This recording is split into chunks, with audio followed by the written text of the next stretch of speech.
Moscow, August 1939, a peacetime festival in honor of the youth of Russia. This is Red Square, flanked by the Kremlin, St. Basil's Cathedral, and Lenin's tomb. A sort of combined Labor Day and ring around the maypole.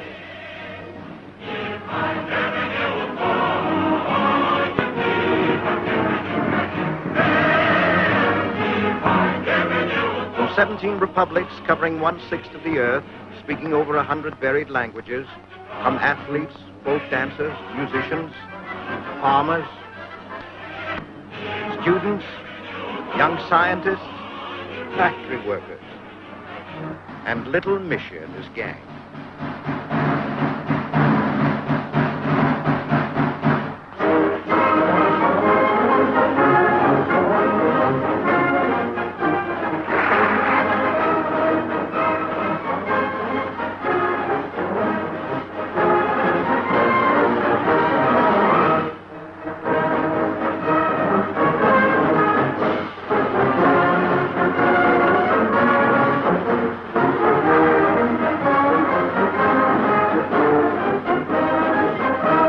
Kind of northern blonde that Hitler would like to be.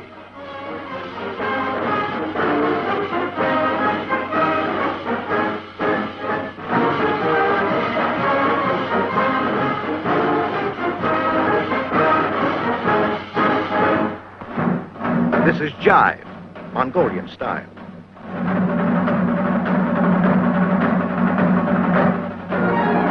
In the groove with the Uzbeks.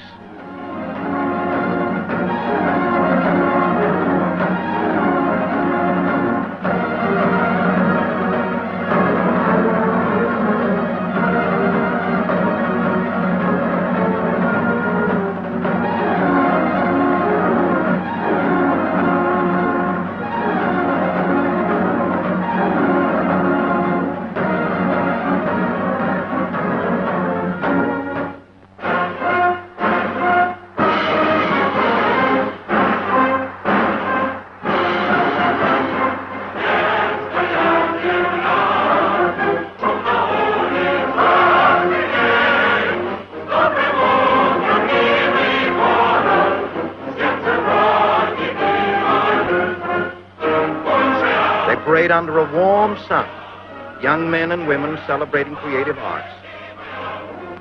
This was Moscow at peace. This is the way of life our Russian allies are fighting to preserve.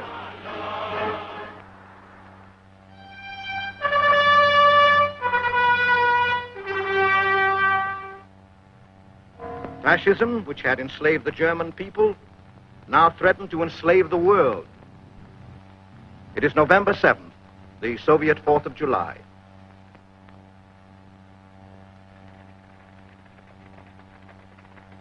Marshal Timoshenko rides out to address his troops. The marshal, a farmer's son from Bessarabia, began in the army as a private. He has climbed every rung of the ladder.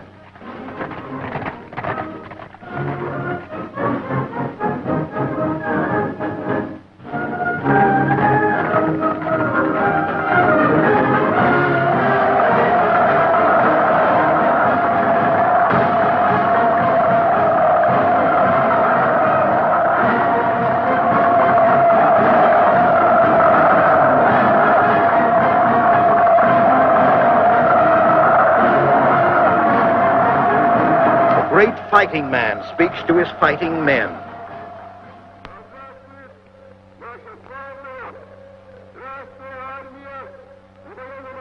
Men of the Red Army, the independence of our country is in your hands. The safety of our people, of our homes, our factories, our great farms and dams, these are in your hands. If you're called on to use your weapons, use them well. Always remember what you are defending.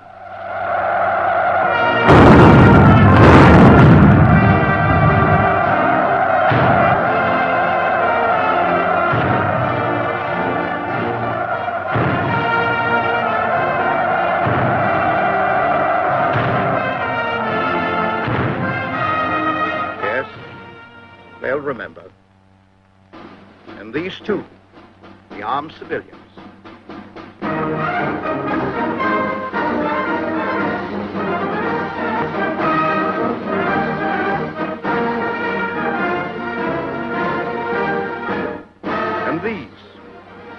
women of the Red Army, transport pilots, nurses, auxiliaries. They've all since proved that they have remembered.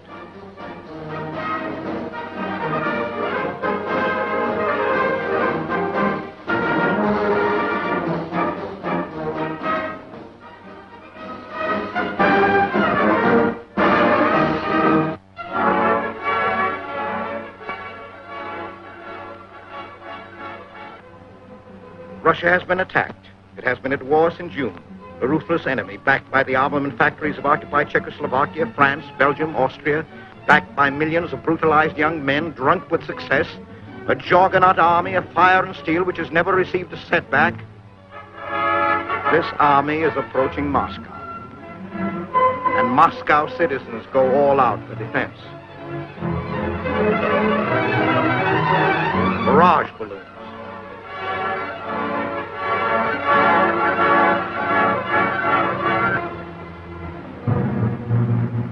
This is our city, our street, our playground.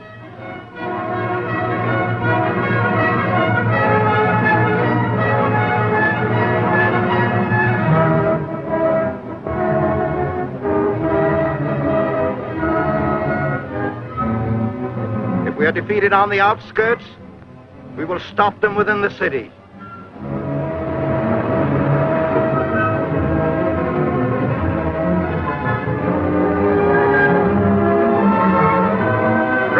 Made homeless by the Nazis come to Moscow as they would to a mother.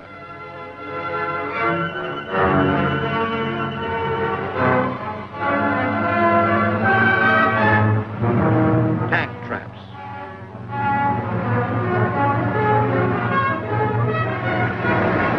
Life goes on. Not life as usual. A more intense life where streetcars run within earshot of the guns. Where citizens line up before a wooden desk in a park, presenting themselves volunteers for the most dangerous duty in modern warfare. These are the guerrilla fighters, the partisans who go into enemy territory.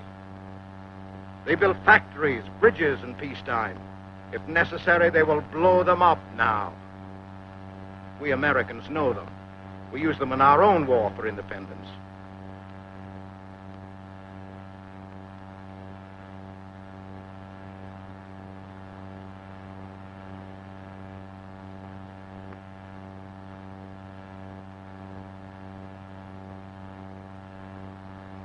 Stern faces, brave faces.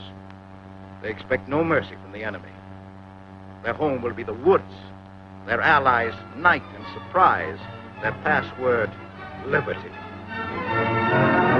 Yes, they've had training before. They know what they're doing and why. And there are nurses with them, brave women, and they know what they're doing and why. Goodbye. Good luck. The mothers, wives, daughters are too busy to cry. They too are defending their city. Let me work fast, faster. Let me do my work well. This is for me, for mine, for us.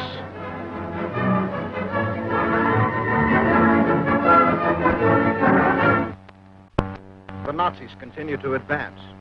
Hitler had sworn that he would enter Moscow on November 7th. 85 Nazi divisions were held at the city. They advanced, but over a landscape carpeted with Nazi dead.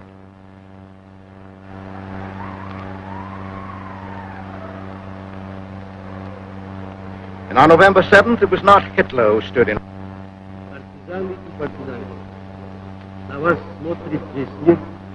Calm, grave, without oratory. While the advanced panzers of the Nazis were 12.5 miles away, the Soviet premier spoke to the people of Moscow.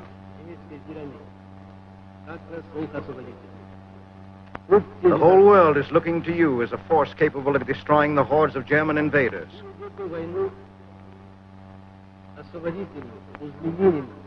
A great mission of liberation has fallen to your lot. Be worthy of this mission.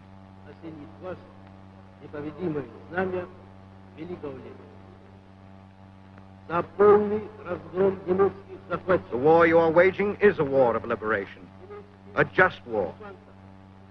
Да здравствует наша славная Родина, ее свобода, ее независимость. Death to the German armies of occupation. Вперед, победа!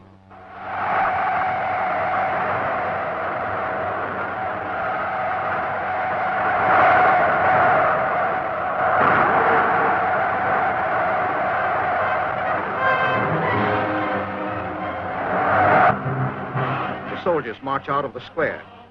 They're not returning to warm barracks or bound for home. From here, they're going direct to the front lines to defend their city.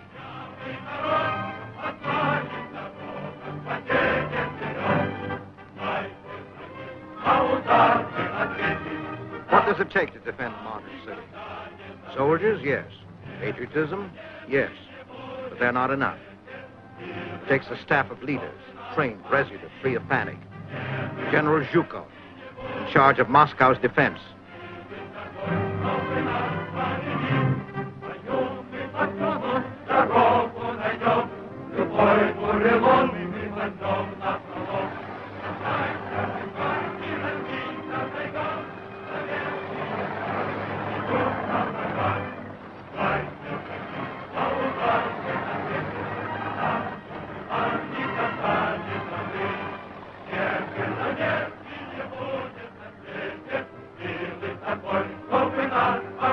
Equipment of all kinds. The varied, complex products of the home front, of science, of skill, of labor. It takes detailed knowledge of the arts of defense.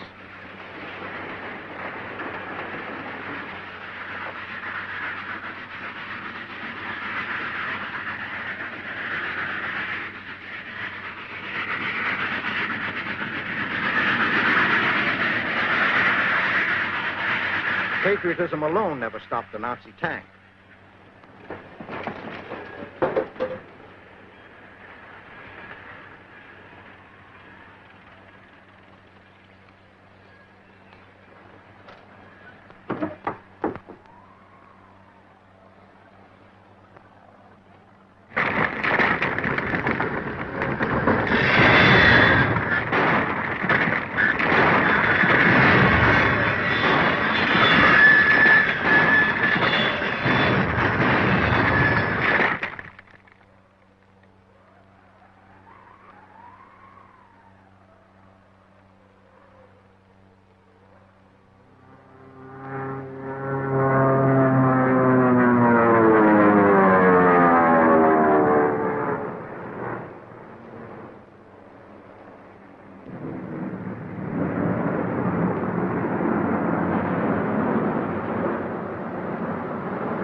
The city is being attacked. Monstrous ears catch the deadly hum of Nazi bombers.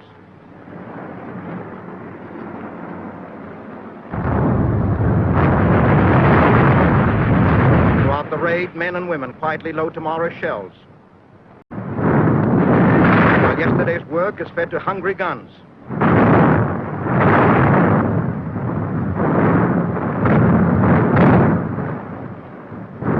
This, all of it, is what it means to defend the city.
machines. These men are going forward to attack. While at the front, the Nazis are held. These planes brought death in Poland, rode invincible the skies of France, laughed as incendiaries scorched the heart of London.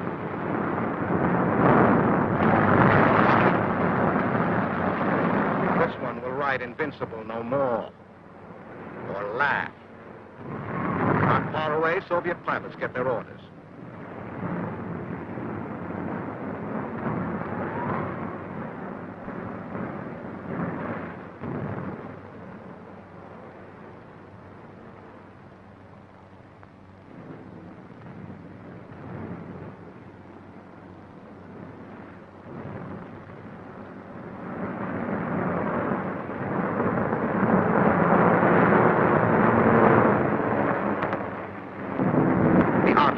The juggernaut must be severed.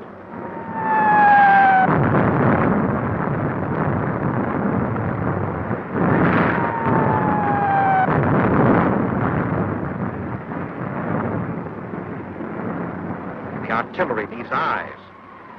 These are the rangefinders.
is wide.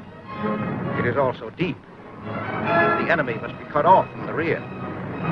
These planes are patterned on the American Douglas transports.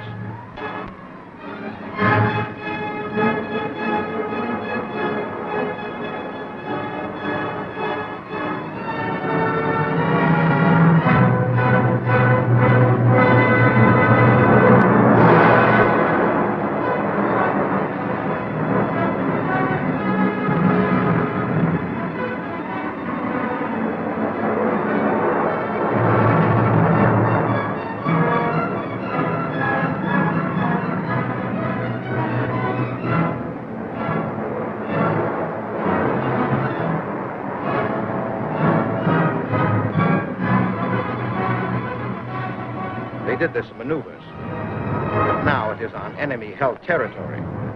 This is in earnest.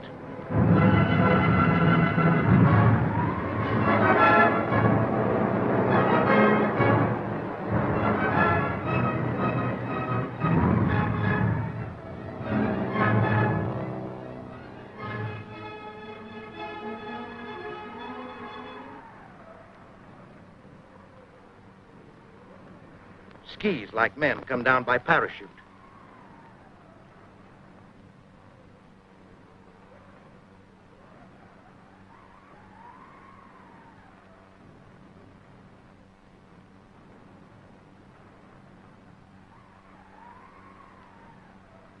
They start for their objective.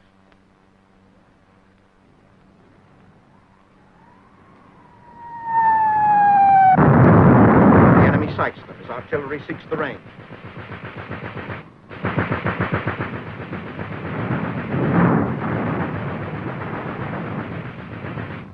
They hug the Russian earth, but only for a moment. They must hold to their objective.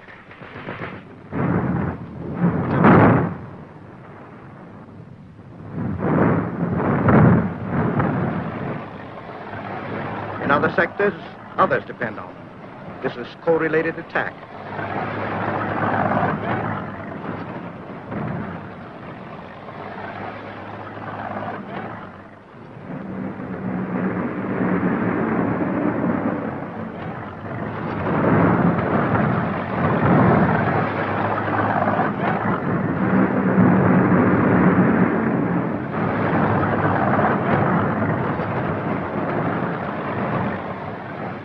Nazi planes with machine guns spitting.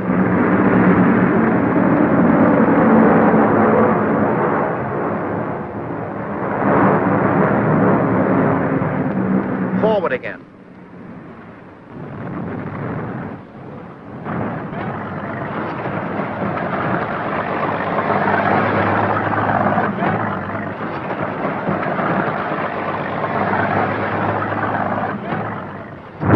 This tank is hit.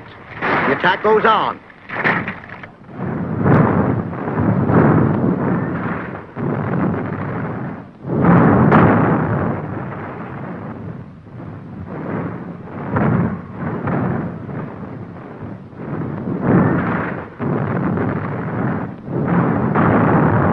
Snipers take their positions. This is a village the Nazis hold. But it is a Russian village, and Russians will hold it tonight.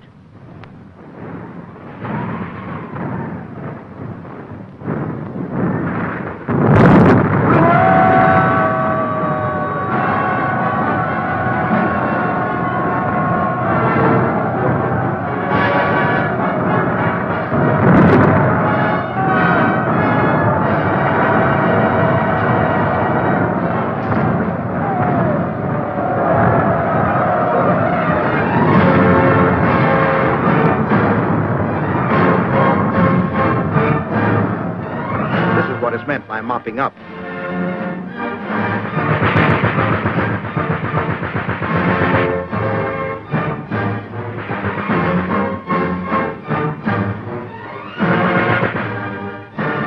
This is the enemy, the Aryan conquerors. A bit shabby.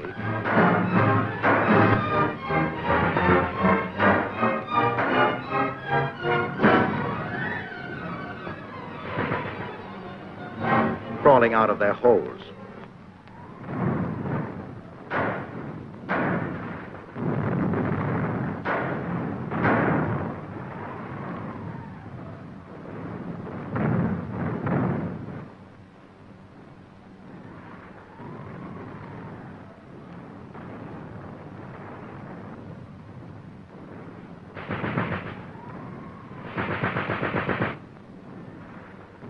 The swastika learns its place.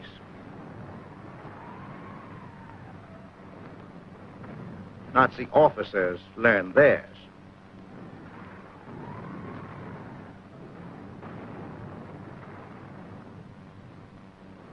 We have our casualties.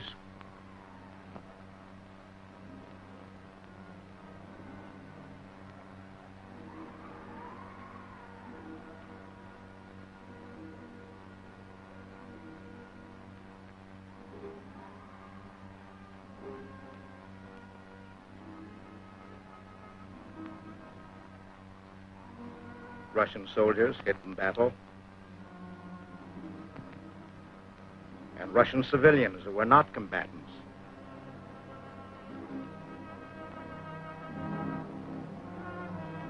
These Nazis, or Nazis like these, are responsible for this.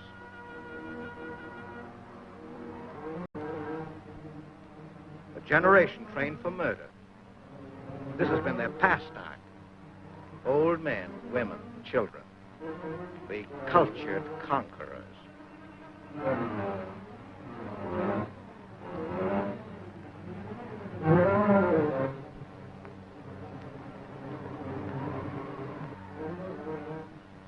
Their pure blood circulates badly on Russian soil. A little change from the style of Berlin.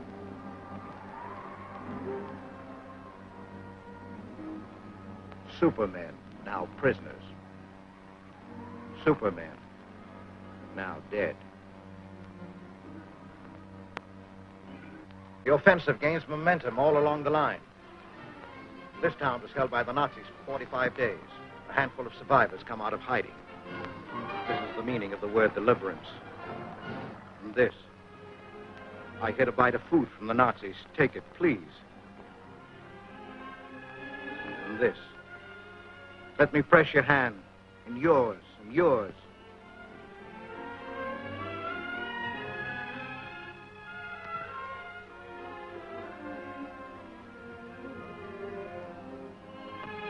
And this. I have a grandson like you somewhere at the front.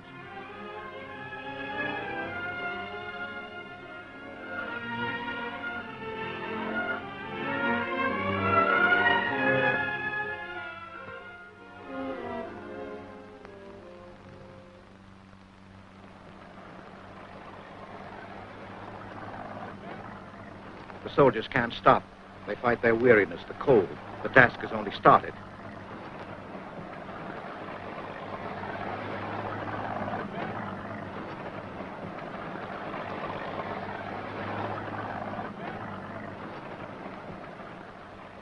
A last farewell from the turret of a captured Nazi tank.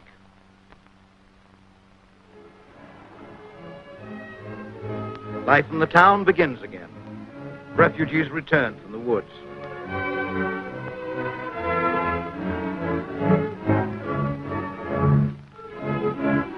The guerrillas return. Alive. Mine are alive.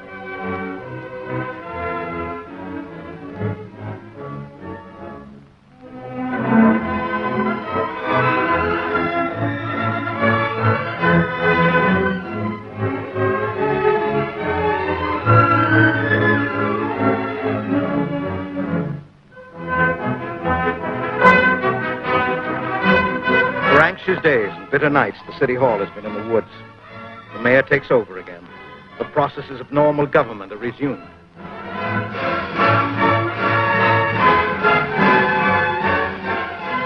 The citizens assemble. Comrades, brothers, our town has been liberated.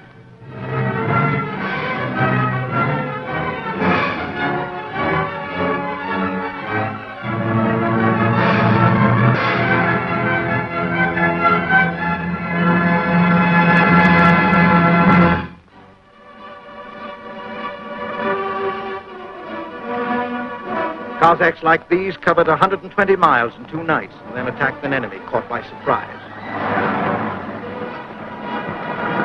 The corduroy road is built to support heavy tanks crossing thin ice. In this manner, the weight is spread.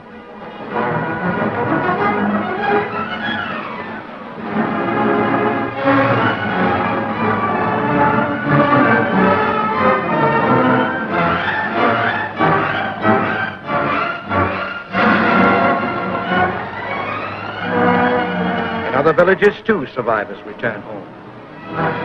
While beyond them, the drive continues. There are other towns, other fortifications.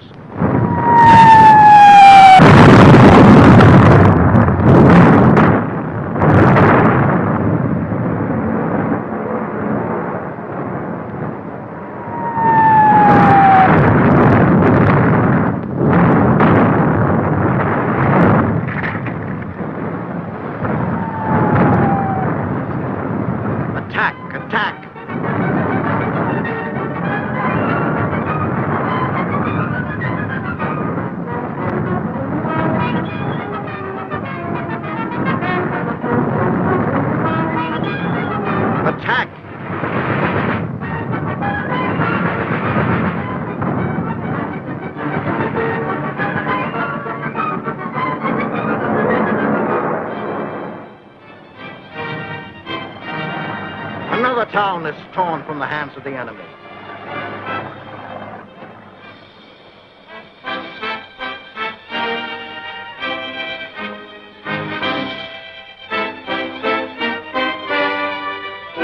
But it was not part of what Hitler calls strategic withdrawal to leave this equipment. These trucks, these tanks,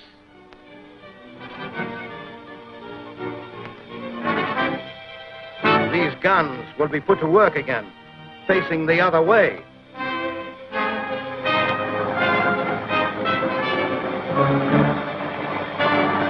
General headquarters reports come in.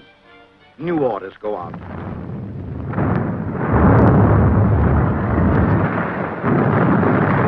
Press the enemy here, there. Keep them running. Attack, attack.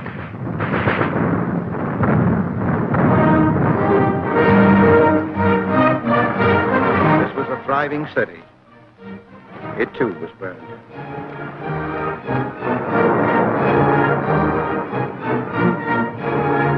But Nazi freight trains loaded with stores remained. Not because they planned this so, but because Russian parachute troops reached this railroad bridge before they could retreat.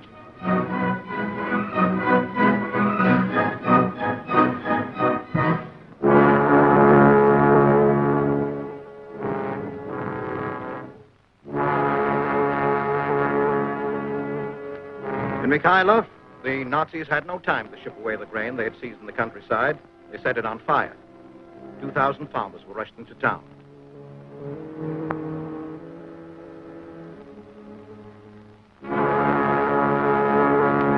The task seemed hopeless at first. Then shovels were dropped from airplanes. The bulk of the wheat was saved.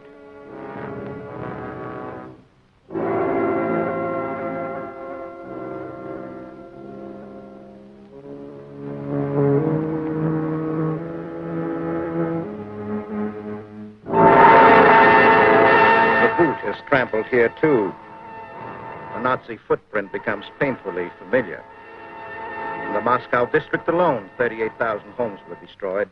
500 villages were reduced to rubble.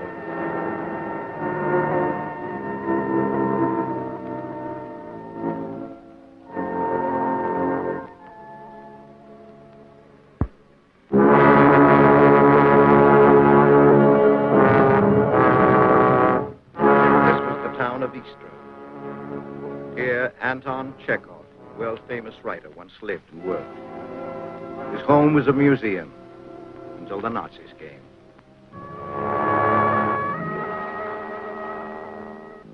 This was a high school.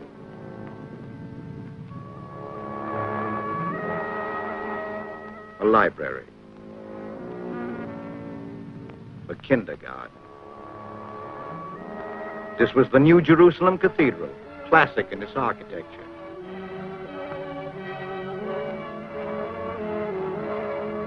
But on October 10th, 1941, the staff orders of the German army read, "The army is only interested in putting out fires in such buildings as are to be used for housing military units. All else must be burned." And General Reichenau said, "No historic or artistic values in the East possess any importance." And Hitler said, "If a given point must be evacuated, everything must be burned to the ground and ovens blown up."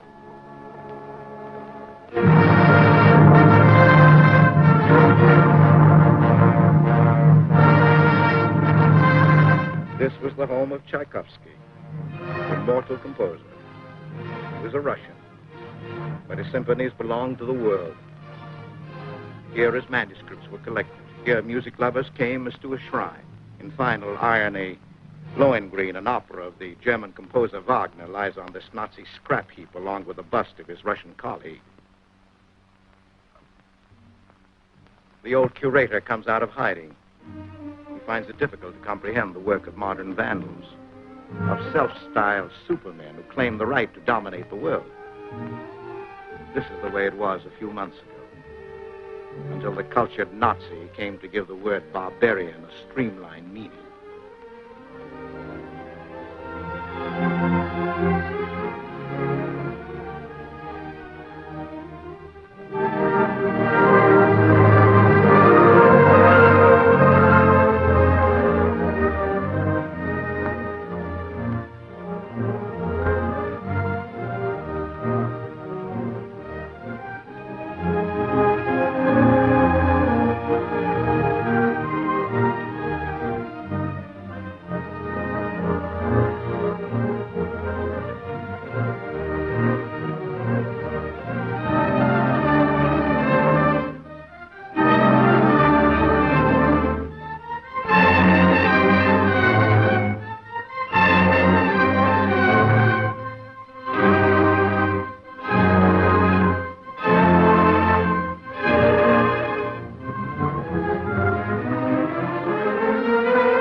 Tolstoy, giant among world writers, was born here, worked here. You were reading his War and Peace last night. Perhaps you know his Anna Karenina. The Nazi staff used his home as a headquarters. This is how Soviet Russia preserved it. This is how the Nazis left it.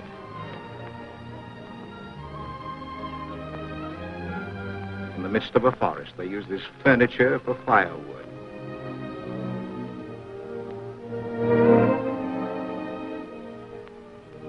In this room, War and Peace was written. They know a single art, these fascists: destruction.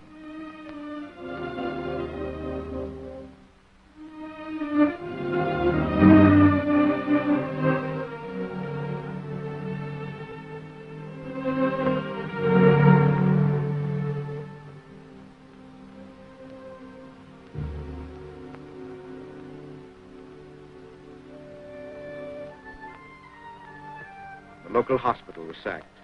Its equipment stolen or smashed.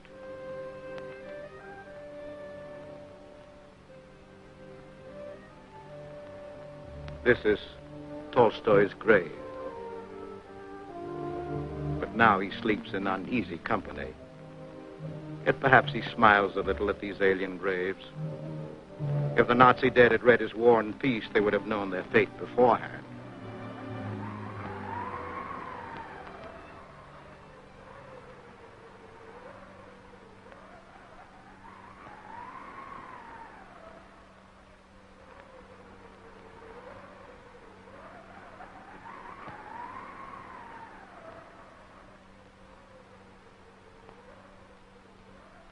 They have found the living space for which they came, the only space offered to invaders.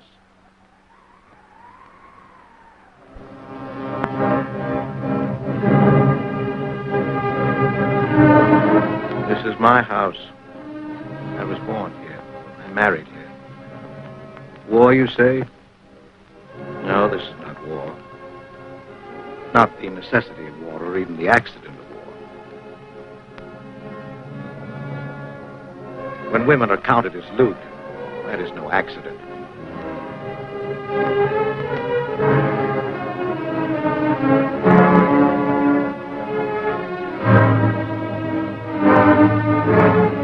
This is the necessity of degenerates.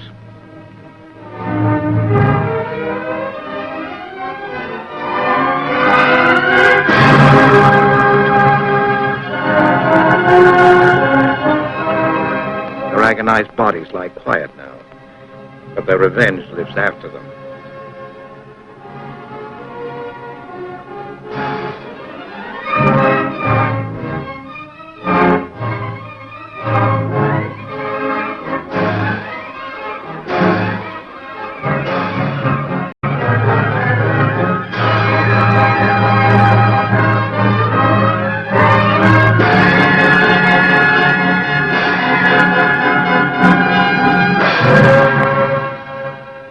These are not dolls, but children. The vandals stripped them first. No accident. Slaughter of the innocent by official order. No isolated instance. Policy. Not hundreds of bodies like these, not thousands, but tens of thousands. No words, no statistics can sum up the brutality of a generation reared by Nazis. Mass torture, mass murder by order of the High Command.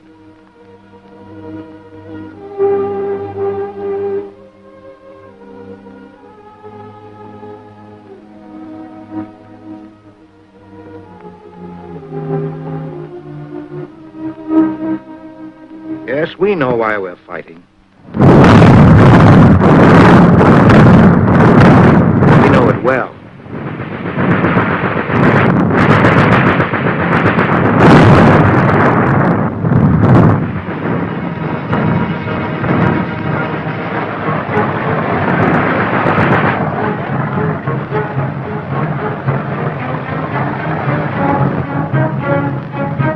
The German side.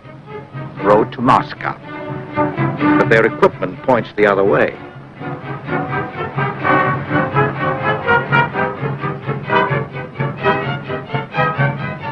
They left too hastily to change the sign. Along the cold stretches of the road back, the retreating supermen left the marks of their bestiality. They left also that which was not intended to be left. Equipment, supplies, tons of war necessities.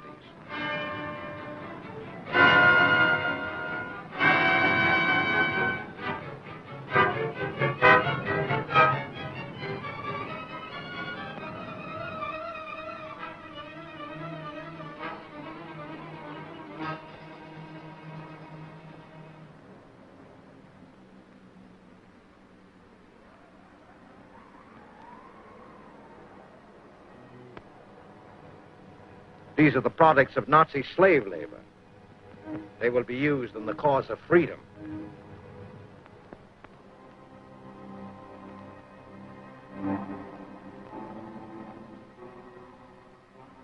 From November 16 to December 10th, the invaders lost 85,000 killed in the Moscow area alone.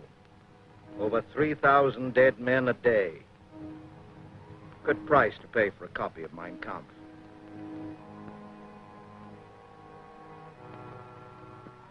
In the same area and during the same period, they lost 1,400 tanks, 5,400 trucks, hundreds of planes, 1,000 artillery pieces.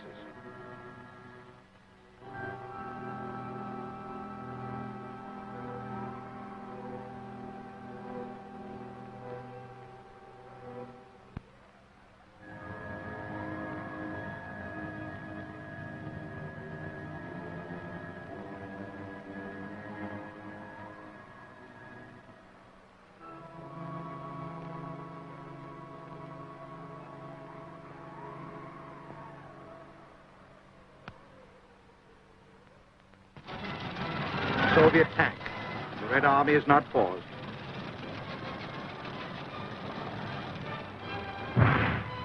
Moscow is far behind now.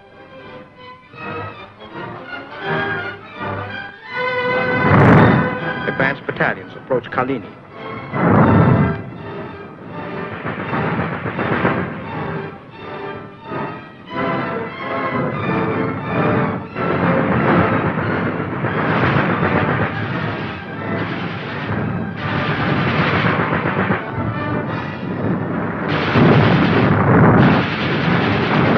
To make a stand here. One of the bloodiest battles of the war was fought.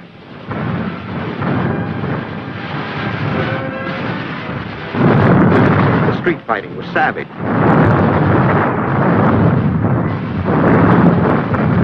Not everything is unpleasant in war.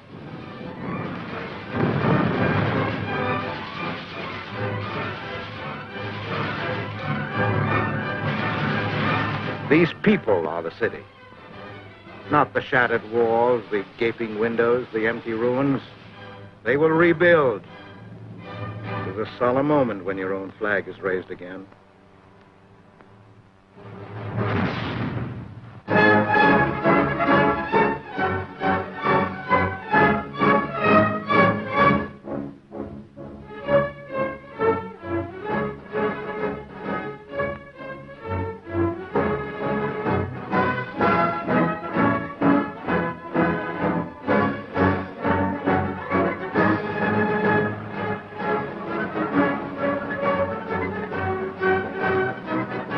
The army, no time to celebrate. Beyond are other towns, all the way to the border. Beyond the border are other countries, martyred, outraged. They look to the free peoples for their liberation.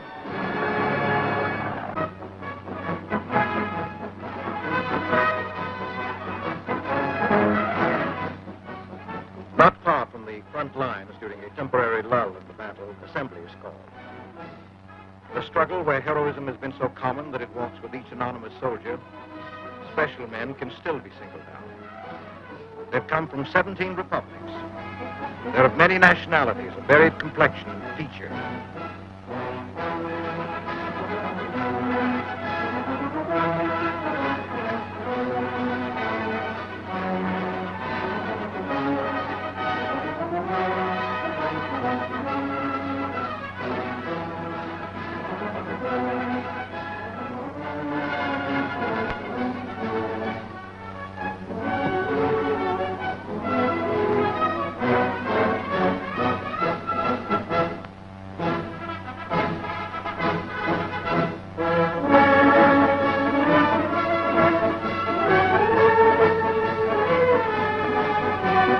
In a time-honored ceremony, General Bielov kisses the flag of honor awarded to his division.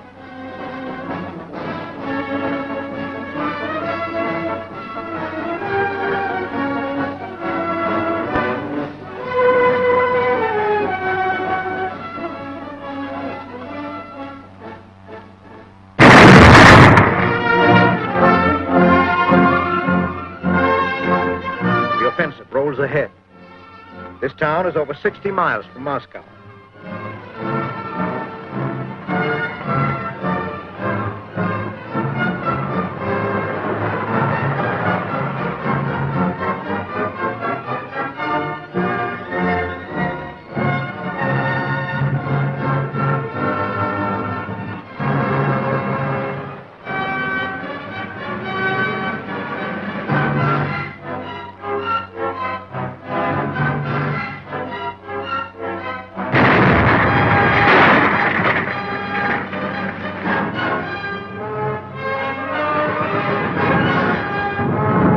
Fighting is ferocious here.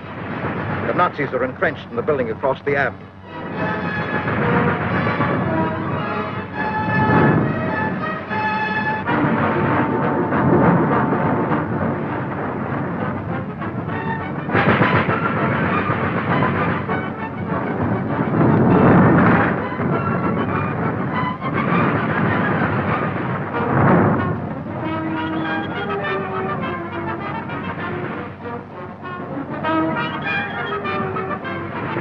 The town is being surrounded.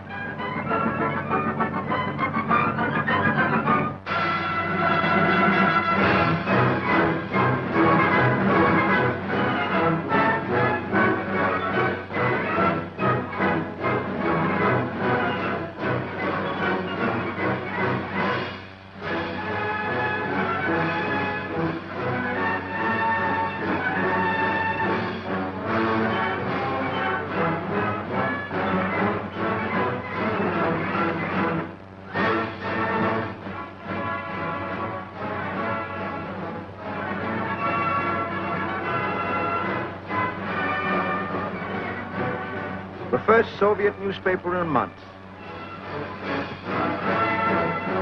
A guerrilla poster. The enemy will not escape us.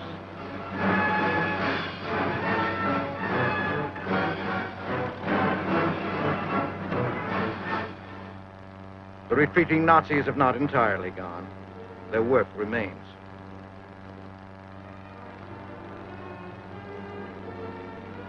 No accident. No necessity. A half page from the blackest, bloodiest record in human history.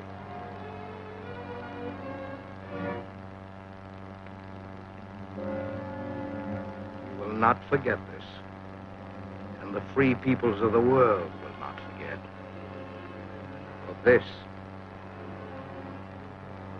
and this.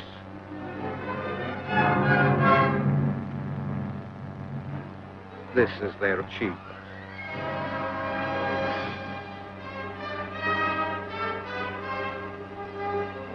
This is their claim to immortality.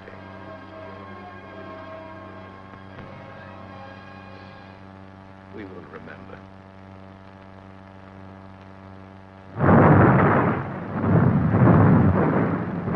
We will remember. We will remember.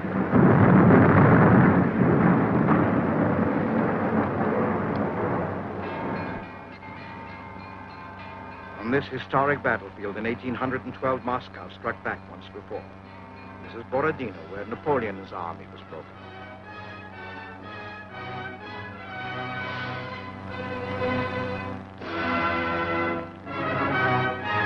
Now a new army moves past to crush a new invader.